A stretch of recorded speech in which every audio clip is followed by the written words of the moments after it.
Hello friends, आपका स्वागत है आरके स्टडी पॉइंट में। और आज हम बात करने जा रहे हैं इकोनॉमिक्स क्लास 11th की चैप्टर नंबर 2 मतलब आंकड़ों को संकलन कैसे होता है।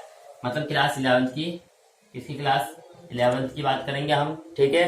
इसकी इकोनॉमिक्स की, इकोनॉमिक्स, ठीक है, चैप्टर नंबर 2 की। मैंने ऑलरेडी मतलब फर्स्ट वीडियो बना चुका हूँ, इसकी मैं सेकंड बनाने जा रहा हूँ। मतलब आप जिसको पहली वीडियो का लिंक चाहिए होगा वो डिस्क्रिप्शन में जाके ले सकता है। और अब किसी ने कमेंट किया था मतलब उसके इंपॉर्टेंट क्वेश्चन क्या होता है, उसके इंपॉर्टेंट क्वेश्चन ज्यादा इंपॉर्टेंट नहीं है, तो इसमें कुछ मेन चीज टॉपिक नहीं है, इसलिए बस उससे क्या पूछ सकता है, सांख्यिकी के महत्व पूछ सकता है, महत्व पूछ सकता है, उसके कार्य पूछ सकता है, या सांख्यिकी क्या है, उसकी कमियां, यही है बस। मान लो एक तरह से वो चैप्टर एकदम छोटा तो है ही, तो आप एकदम अच्छे से पढ़ लेना वैसे भी। और उसकी सीमाएं और हानियां तो वही होती है। और उसके बाद मतलब सांख्यिकी क्या है, क्या सांख्यिकी जो है वो क्या है, ये 1 नंबर में जरूर आ सकता है या 3 नंबर में जरूर आ सकता है। इसको अच्छे से पढ़ के जाना, सांख्यिकी क्या है याद रखना, ठीक है। अब हम बात करने जा रहे हैं इस चैप्टर की, किसकी, इस दूसरे चैप्टर की। मतलब इसमें आप, उसमें तो आपने देखा था कि आंकड़े क्या होते हैं, पर अब हम सीखेंगे कि आंकड़ों को एकत्रित कैसे करते हैं, आंकड़ों को एकत्रित, आंकड़ों का संकलन कैसे होता है। जैसे कि अब हम बात करेंगे कि आंकड़ों का संकलन कैसे होता है। उसका पहला पॉइंट हमारा क्या है, स्रोत। स्रोत, ये स्रोत कितने प्रकार के होते हैं, 2 प्रकार के होते हैं। कितने, 2 प्रकार के होते हैं। आप बताओ कौन कौन से होते हैं। पहला होता है हमारा प्राथमिक, क्या प्राथमिक, पहला हमारा होता है प्राथमिक, और दूसरा हमारा होता है द्वितीयक। ये हमारे स्रोत है, याद रखना, जहां से आंकड़ों को एकत्रित किया जाता है, ठीक है, ये स्रोत हमारा, ठीक है। अब हम बात करेंगे प्राथमिक स्रोत क्या होते हैं। प्राथमिक स्रोत वे होते हैं जिसको, जो आंकड़ों को जहां से एकत्रित किया जाता है, मतलब उसके उद्गम स्थान से एकत्रित किया जाता है, तो उसको प्राथमिक आंकड़े बोलते हैं। और उसमें व्यक्ति सीधा संपर्क स्थापित करता है सूचना देने वाले से, जो सूचना देने वाला होता है। मतलब जैसे मान लो मैं किसी से सूचना लेने जा रहा हूँ, तो उसके घर पे जाऊंगा, प्रत्यक्ष सीधा संपर्क बनाऊंगा उससे, और फिर सूचना एकत्रित करूंगा, ठीक है। अब बात करेंगे द्वितीयक स्रोत की, क्या द्वितीयक स्रोत की। जैसे प्राथमिक स्रोत हम पढ़ चुके हैं, आप बात करेंगे द्वितीयक स्रोत की। जैसे द्वितीयक स्रोत में वो होता है, जैसे इसको खुद एकत्रित नहीं किया जाता है। मतलब जैसे मैं हूं, तो मैं एकत्रित हर घर पे जाके नहीं करूंगा, इससे पहले एक एजेंसी है, क्या है, एक एजेंसी जो है, एक एजेंसी मान लो या संस्था मान लो, ठीक है, ये एकत्रित करे हुए आंकड़े का मतलब मैं बेच रहे या मैं खरीद रहा हूँ। तो जैसे एक एजेंसी या संस्था द्वारा जो आंकड़े एकत्रित किए गए ना, उसको मैं जब प्रयोग करूंगा तो वो मेरा द्वितीयक स्रोत होगा, ठीक है। ये समझ में आ गया आपको। एक एजेंसी या संस्था द्वारा जो आंकड़े का मैं लूंगा, वहां से एकत्रित करूंगा, तो उसको क्या बोलेंगे, द्वितीयक स्रोत बोलेंगे, ठीक है। ये दोनों चीज समझ में आएगी इसमें से, मतलब ये द्वितीयक, प्राथमिक स्रोत और द्वितीयक स्रोत, ठीक है। अब बात करेंगे हम आंकड़े की, क्या, अब हम बात करेंगे कि आंकड़े कितने प्रकार के होते हैं। स्रोत समझ में आ गया होगा आपको। अब बात करेंगे हम इसके आंकड़े की। जैसे स्रोत 2 प्रकार के होते हैं, वैसे भी आंकड़े कितने प्रकार के होते हैं, 2 प्रकार के होते हैं। इतना समझ में आ गया, क्या वही आंकड़े होते हैं, प्राथमिक और द्वितीयक, प्राथमिक और क्या द्वितीयक, द्वितीयक, द्वितीयक आंकड़े, ठीक। अब हम बात करेंगे किसी प्राथमिक आंकड़े और द्वितीयक आंकड़े के, ठीक है। जैसे इसके भी आंकड़े के भी 2 पॉइंट होते हैं, जैसे प्राथमिक और द्वितीयक। मतलब आंकड़ों को जब पहली बार एकत्रित किया जाता है, अनुसंधान करता है, उसको मौलिक रूप में एकत्रित करता है, तो उसे क्या बोलते हैं, प्राथमिक आंकड़े, मतलब उसको मौलिक रूप में। जैसे मैं किसी घर पे एकत्रित करने जा रहा हूँ जनसंख्या के ऊपर, तो क्या उसके हर बार में पूछूंगा, मौलिक रूप में होंगे, उसमें शुद्धता होगी, क्योंकि मैं सामने प्रत्यक्ष रूप से बता रहा हूँ और वो गलत नहीं बता सकता है, ठीक है। तो वो सीधा संपर्क स्थापित करूंगा प्रत्यक्ष रूप से, और उसके बाद क्या होगा, प्राथमिक आंकड़े कहलाता है वो। अब उसके बाद हम बात करेंगे कि द्वितीयक आंकड़े क्या होता है, क्या द्वितीयक आंकड़े क्या होता है। अब द्वितीयक आंकड़े में मतलब जैसे प्राथमिक में खुद एकत्रित कर रहा है, तो द्वितीयक में किसी और से एकत्रित करेगा। जैसे मतलब इसमें वही होगा, एजेंसी या संस्था द्वारा, एजेंसी या संस्था द्वारा, संस्था द्वारा, ठीक है। ये समझ में आ गया। जब कोई द्वितीयक आंकड़े मतलब एजेंसी या संस्था उसको आंकड़े एकत्रित कर चुके हो, मैं उससे खरीद कर उसका प्रयोग करूंगा, ठीक है। ये समझ में आ गया। मतलब द्वितीयक आंकड़े, जैसे मान लो आप साइकिल है कोई, आपने नई खरीदी, वो हमारी प्राइमरी मतलब प्राथमिक आंकड़ा, मतलब वही प्राथमिक साइकिल होगी। द्वितीयक मतलब जो सेकंड हैंड, तो इसे हम सेकेंडरी रहता है, मतलब सेकेंडरी आंकड़े, मतलब द्वितीयक आंकड़े हो गया। जैसे इसमें जिसमें प्रयोग जो आंकड़े एक दूसरा करेगा, मतलब हम उसका प्रयोग करेंगे, तो ये कम खर्चीला भी होता है, इसके हम लाभान्वित पढ़ेंगे अभी, ठीक है। ये एजेंसी आपको पता चली कि एजेंसी और संस्था द्वारा जो आंकड़े एकत्रित किए जाते हैं, उसका प्रयोग मैं करता हूँ, तो वो द्वितीयक आंकड़े में आ जाएगा। और प्राथमिक मतलब मैं खुद एकत्रित करूंगा हर घर जाके। तो अभी आपको समझ में आ गया होगा कि आंकड़े और क्या होता है। अब आंकड़े आपको समझ में आ गया कि आंकड़े होते क्या है। अब बात करते हैं आंकड़ों के संकलन की विधियां। क्या? आंकड़ों के संकलन की विधियां। आंकड़ों के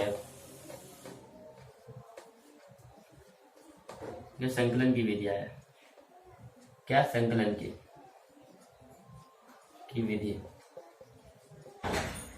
विधियां होती है। ठीक है, कौन कौन सी विधियां होती है आप वो पढ़ेंगे हम। ठीक है, समझ में आ गया? क्या समझ में आया कि अब हम क्या पढ़ेंगे? पहला जो हमारा पॉइंट होता है क्या आंकड़ों को व्यवस्थित करता है? प्रत्यक्ष, क्या? प्रत्यक्ष, व्यक्तिगत अनुसंधान। ये हमारा पहला है। इसमें नाम ही से पता चलता है व्यक्तिगत और प्रत्यक्ष, मतलब इसमें व्यक्ति से प्रत्यक्ष रूप से सीधा संपर्क स्थापित होता है। अब ये पहला समझ में आ गया आपको। अब दूसरा क्या होता है? अब दूसरा की हम जैसे बात करते हैं, दूसरा मतलब ये प्रत्यक्ष हो गया। अब दूसरा होगा अप्रत्यक्ष अमौखिक। अप्रत्यक्ष मौखिक अनुसंधान। ठीक है, ये आपका 2 पॉइंट हो गए। इसके 4 तरह के होते हैं, वैसे बता रहा हूँ। ये तीसरा क्या होता है? अप्रत्यक्ष मतलब उससे ना, मौखिक मतलब बोलकर, मतलब उसके जान पहचान से, उसके पड़ोसी से, संबंध रखने वाले से जब हम आंकड़े एकत्रित करते हैं वो अप्रत्यक्ष में आता है। अभी आपको थोड़ा डिटेल से पढ़ेंगे। अब ये 2 चीज होगी। अब तीसरे में आता है हमारे स्थानीय। क्या आता है? स्थानीय। तीसरे में आएगा हमारा स्थानीय स्रोत या संवाददाताओं द्वारा।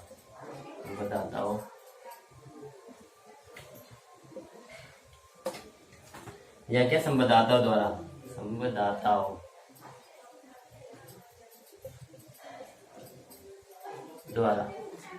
अब चौथा पॉइंट हमारा क्या हो सकता है? ये हमारा अब एक चीज हमारा बची है, क्या? प्रश्नावली के माध्यम से। जैसे कि ये क्या है, प्रश्नावली में भी 2 तरह के आते हैं। कौन कौन से आते हैं मैं बताऊं तो? पहला यहाँ पे हमारा आ सकता है गणना विधि जो होती है, गणना प्रश्नावली विधि जो होती है हमारी, ये हमारी। और ये दूसरी मतलब पहली हमारी क्या होती है? एक तो गणना तो हो चुकी है, दूसरी डाक होती है। ये समझ में आ गया आपको? अब हम जैसे कि बात करते हैं कि ये हमारा पहला, ये हमारा इसका दूसरा हो गया। ठीक है, अब हम बात करेंगे कि प्रत्यक्ष व्यक्तिगत अनुसंधान। मैंने बताया था आपको कि प्रत्यक्ष व्यक्तिगत अनुसंधान, उसके नाम से पता चल रहा है कि व्यक्ति के से जो प्रत्यक्ष रूप है जब हम बात करेंगे वो हमारा क्या आएगा? व्यक्तिगत प्रत्यक्ष। मतलब इसमें हम इसकी डेफिनेशन लिखेंगे तो क्या हो सकता है? इसकी डेफिनेशन लिखेंगे हम, जैसे हम पहले क्या पढ़ रहे हैं? प्रत्यक्ष व्यक्तिगत अनुसंधान। प्रत्यक्ष व्यक्तिगत अनुसंधान के बारे में हम जानेंगे अब। ठीक है, इसकी एक बार पहले हम पढ़ लेते हैं इसकी डेफिनेशन क्या होती है प्रत्यक्ष व्यक्तिगत अनुसंधान की। इसमें अनुसंधानकर्ता, आपको मैंने बताया कि अनुसंधानकर्ता कौन होता है, बताया ना कि अनुसंधानकर्ता कौन होता है? आंकड़े एकत्रित करने वाला, जो अपने अनुसंधान को ध्यान में रख के आंकड़े एकत्रित करता है। जैसे मैं बताऊं, अनुसंधान मतलब उद्देश्य, ये याद रखना।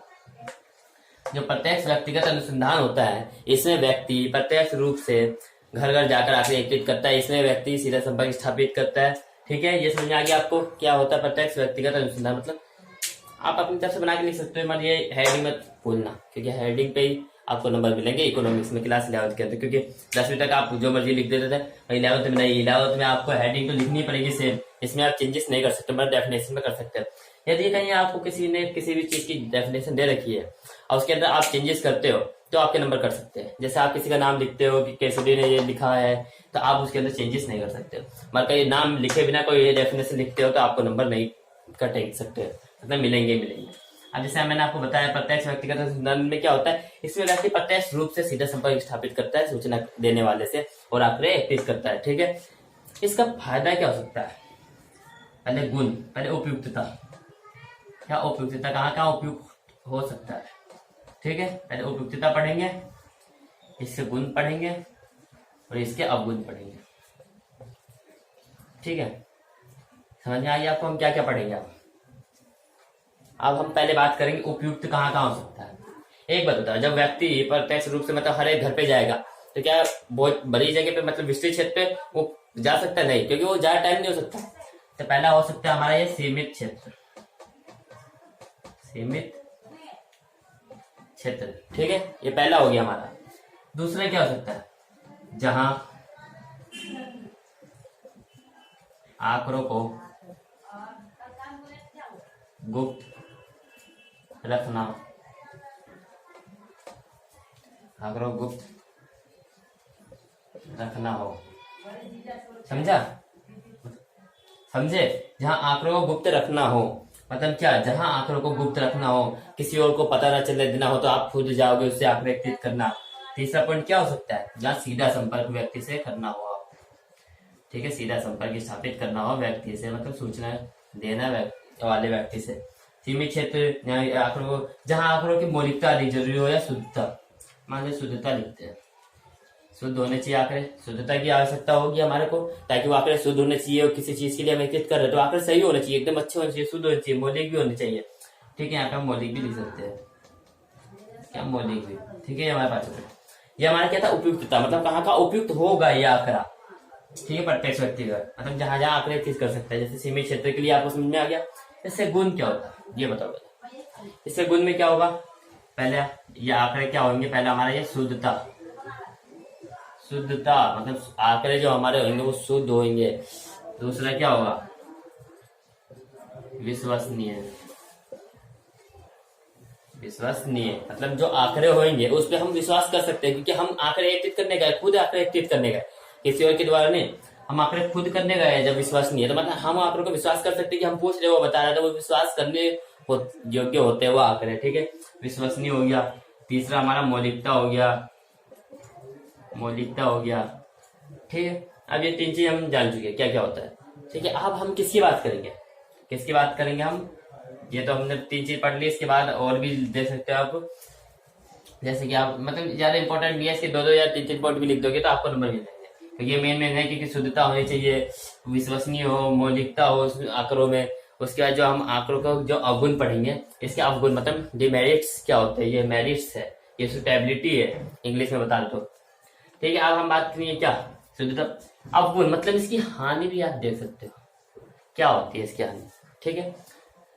अब हम जो इसकी हानि पढ़ेंगे, पहला जो मेन टॉपिक है ये क्या है, विस्तृत क्षेत्र, क्या समझे, कि जो बड़ा क्षेत्र होगा उसके लिए अनुपयुक्त है, मतलब वहां तक ये काम नहीं आएगा। जहाँ से मान लो आपको एक पूरे भारत का चाहिए आंकड़े एकत्रित करने, तो क्या सबके घर पे जाओगे, इतना टाइम है आप, क्योंकि 130 या 135 करोड़ की जो आबादी है, आप सबके घर पे जा सकते हो नहीं ना, तो वहां पे ये आंकड़ा, ये विधि उपयुक्त नहीं होगी, वहां पे दूसरी विधि उपयुक्त होगी, ठीक है। विस्तृत क्षेत्र के लिए अनुपयुक्त है, क्या अनुपयुक्त मतलब उपयुक्त नहीं है, अनुपयुक्त, ठीक है, ये हमारा पहला। दूसरा पक्षपात, पक्षपात क्या, पक्षपात समझो, पक्षपात मतलब जैसे आपका कोई लड़ाई झगड़ा हो, उससे दुश्मनी हो, तो मान लो जैसे आप आंकड़े एकत्रित कर रहे जा रहे हो, तो क्या आंकड़े एकत्रित कर रहे हो उससे क्या, जैसे सूचना देने वाले से, मतलब वो आपसे लड़ाई हो या दुश्मनी हो, तो क्या आपको आंकड़ा उससे बता सकता है, नहीं, दुश्मनी के कारण गलत बता सकता है वो, तो वो पक्षपात होने का डर होता है, ठीक है, भय होता है,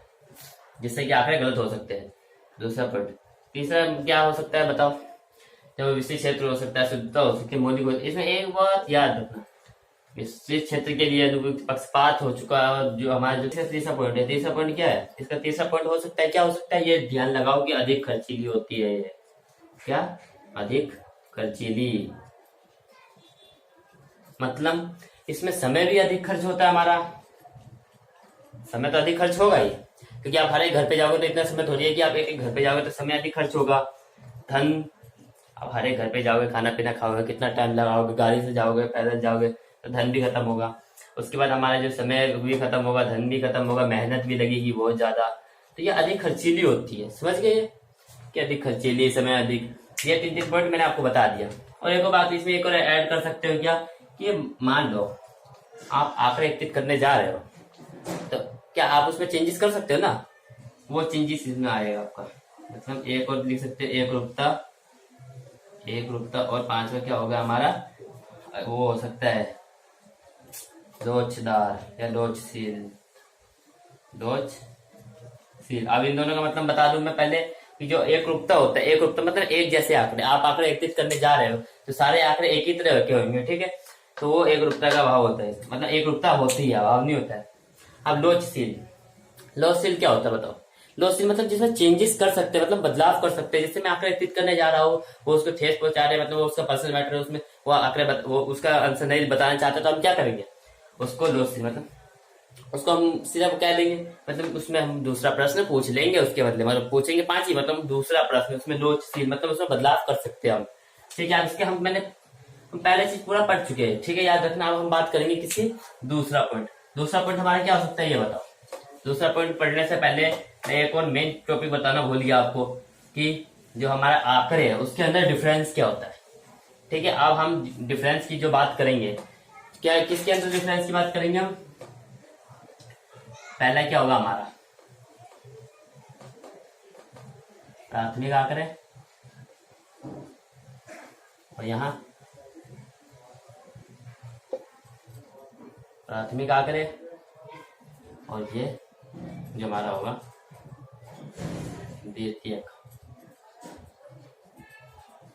आंकड़े। ठीक है, जब मैं बात करने जा रहा हूँ उसकी, क्या ये पहला डिफरेंस क्या हो सकता है इनके। एक बात ध्यान रखना, आप 11th में आ चुके हो तो आपका आधार भी मतलब किस बेस पे उन पे चेंजेस कर अंतर दिखा रहे हैं, मतलब यहाँ पे हमारा जो तीसरा पॉइंट आ जाएगा हमारा, ये आधार 11th में लिखना इसको बहुत जरूरी है। तो पहला क्या हो सकता है, मौलिकता। मौलिकता, ठीक है, पहले बात वो आंकड़े जो प्राथमिक आंकड़े में जब व्यक्ति खुद एकत्रित करता है हर घर जाके, या मतलब प्रत्यक्ष रूप से सीधा संपर्क स्थापित करके, तो ये आंकड़े क्या होते हैं, मौलिक होते हैं। और ये किसी और व्यक्ति द्वारा एकत्रित, मतलब संस्था या एजेंसी द्वारा आंकड़ों को एकत्रित करता है, इसमें मौलिकता नहीं होती है, नहीं होती है। ठीक है, ये हमारा पहला पॉइंट हो गया। अब दूसरा पॉइंट क्या हो सकता है, उद्देश्य में अंतर। उद्देश्य, एक बात बताओ, जो प्राथमिक आंकड़े कोई एकत्रित कर रहा है तो उसका उद्देश्य होगा ना, इसी पे तो डिपेंड कर रहा है कि वो मतलब इसका जो उद्देश्य होगा क्या होगा। जैसे कि आप मान लो उद्देश्य की बात करने जा रहे हैं, उद्देश्य मतलब जैसे ये एक निश्चित उद्देश्य होता है, इसका निश्चित उद्देश्य नहीं होता है। पूछो क्यों, इसका नहीं होता है। अब पूछो क्यों, वो निश्चित उद्देश्य है। अब मैं आंकड़े एकत्रित करने जा रहा हूँ, एक निश्चित उद्देश्य है कि हाँ भाई मुझे इसी चीज जरूरत है, तो मैं आंकड़े प्रत्यक्ष रूप से एकत्रित करने जा रहा हूँ। और इसमें उद्देश्य मतलब उसका निश्चित नहीं है। क्यों, क्योंकि भाई पहले से ही तैयार सामग्री होती है, क्योंकि पहले से ही तैयार आंकड़े होते हैं। ठीक है, ये पहले से तैयार है तो आप उसमें चेंजेस नहीं कर सकते। आप मान लो कोई आपका निश्चित उद्देश्य है, तो आप दूसरों के आंकड़ों का प्रयोग करोगे तो क्या उसमें चेंजेस करने पड़ेंगे, मतलब ये पहले से तैयार सामग्री होती है, इससे चेंजेस, इसमें चेंजेस करने की जरूरत नहीं होती है, उसमें चेंजेस करने की जरूरत होती है, मतलब बदलाव करने की। अब जो तीसरा पॉइंट हमारा क्या हो सकता है बताओ, लागत। मतलब उसमें धन समय किसमें ज्यादा खर्च होता है, इसमें क्या होता है, ये अधिक खर्चीली होती है, मैंने आपको बताया था, या अधिक खर्चीली। ठीक है, और ये कम खर्चीली।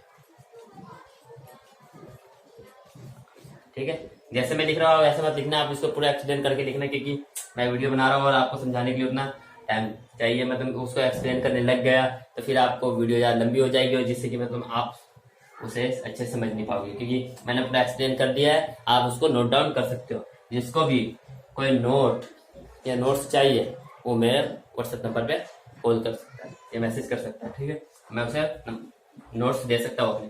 ठीक है, जैसे कि आप लागत की बात करते हैं, इसकी लागत इसमें अधिक खर्चीली, मैंने आपको बताया कि इसमें समय धन मेहनत सब ज्यादा खर्च होता है, क्योंकि आप एक घर पे जाओगे। आप बात करेंगे हम कम खर्चीली की बात, इसमें आप सीधा आकर उसको खरीदोगे बस खत्म, उसमें ना मेहनत ना समय की, तो ये कम खर्चीली होती है, सीधा उसको कम खरीद कर उसको सीधा प्रयोग करने लग जाते हैं। ठीक है फ्रेंड्स, जैसे कि आपको पता है ये टाइम ज्यादा हो रखा है, तो मतलब जैसे कि मैं एक के बदले 3 पार्ट बनाऊंगा। ठीक है, मतलब ज्यादा लंबी जो चैप्टर है, ज्यादा लंबा एक एक के बारे में हमें एक्सप्लेन से पढ़ना पड़ रहा है, इसलिए हम जो इसका जो पार्ट है वो पार्ट क्या वो 3 तक चला जाएगा हमारा। ठीक है, तो आज के लिए इतना ही, बस हमने जो एक विधि करी, आंकड़े स्रोत पढ़े, उसके इंपॉर्टेंट पहले चैप्टर के इंपॉर्टेंट क्वेश्चन पढ़े, और उसके अंदर डिफरेंस पढ़ा प्राथमिक और द्वितीयक आंकड़े के अंदर। किसी को भी डाउट हो या किसी को भी अगली वीडियो का पार्ट जल्दी से जल्द चाहिए हो तो मुझे कमेंट कर सकता है, जिससे कि मैं जल्द से जल्द वीडियो बनाऊं। ठीक है, बाय बाय। और अगली वीडियो का मतलब जो लिंक है पहली वीडियो का वो डिस्क्रिप्शन में मिल जाएगा, आपको देखना जरूर। और आपको वीडियो अच्छी लगे तो लाइक कमेंट शेयर करना ना भूले। ठीक है, सब्सक्राइब भी कर दे, जिससे कि मेरे सब्सक्राइब बढ़ेंगे, और कहीं मेरे 1 के सब्सक्राइबर हो गए तो मैं आपके लिए जो सी बुक की वीडियो बोलोगे मैं उस बुक की वीडियो बनाऊंगा। मतलब 11th क्लास की, 10th क्लास की या 9th क्लास की। ठीक है, ठीक है, अब हम मिलेंगे अगली वीडियो के साथ।